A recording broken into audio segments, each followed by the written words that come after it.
কোথায় যাচ্ছ?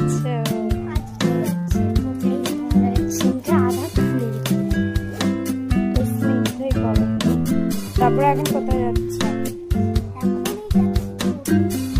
আচ্ছা, যেটা আমার ছিল সেটাও নিয়ে নিয়েছে। না, কখনো না। আবার হচ্ছে, তোমরা কি জানো বন্ধুরা, আজকাল পড়তে গেলে নাকি খাবার নিয়ে যেতে হয় সাথে করে, যেটা স্নিগ্ধা সব সময় ক্যারি করে, কিন্তু তোমার থেকে লুকিয়ে রাখে। দেখো, অরিও বিস্কুট। তারপরে